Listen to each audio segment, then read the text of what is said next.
superfluid helium, superconductors, electrons inside metals. Some of the biggest ideas in modern physics trace back to one person, Lev Landau. He built a language for matter itself, the kind physicists still speak every day. And then, at the peak of his career, a single car crash nearly ended his life. So how did one mind reshape physics in just 60 years? Landau was born in Baku in 1908, and his talent showed early. He raced through school and entered university unusually young. Even then, people noticed his style. Fast, fearless, and obsessed with making messy ideas feel sharp and inevitable. In the late 1920s, he traveled across Europe, learning from the pioneers of quantum theory and refining his own way of thinking. A key stop was Copenhagen, where he connected with Niels Bohr's circle, and where Landau's taste for deep physical intuition hardened. Back in the Soviet Union, Landau began building something bigger than papers, a whole culture of theory, later called the Landau School.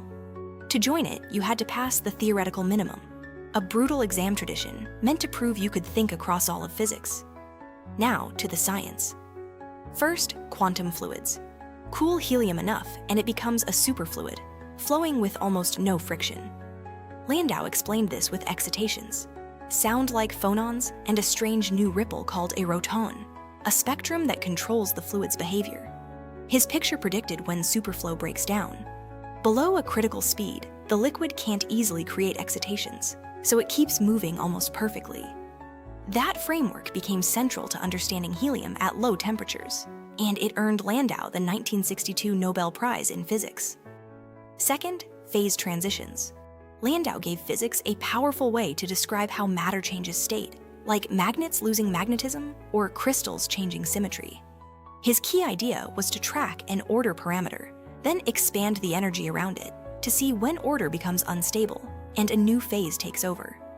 Today, that logic appears everywhere, in condensed matter, in statistical physics, even in how we model symmetry breaking in the early universe. Third, electrons in metals. Real electrons interact strongly, so why do many metals still behave like a simple particle gas? Landau's Fermi liquid theory answered with quasiparticles, electrons dressed by interactions, acting like new effective particles with modified properties. That concept underpins how we understand normal metals at low temperature, and it's still a starting point for huge parts of modern condensed matter research. And his name keeps appearing. Landau levels in magnetic fields, Landau damping in plasmas, and the Ginzburg-Landau theory tied to superconductivity. But Landau's life wasn't only equations. In 1938, during Stalin's purges, he was arrested and imprisoned. He was released about a year later after intense efforts by leading scientists, including Piotr Kapitsa, and he returned to physics with force. After that, his influence only grew. New students, new ideas, and a style of theory that demanded both mathematical power and physical meaning. With Evgeny Lifshitz, he wrote The Course of Theoretical Physics, books so dense and precise they trained generations around the world. Then came January 1962, a car collision with a truck. Landau survived, but the injuries were devastating, and he never fully returned to research.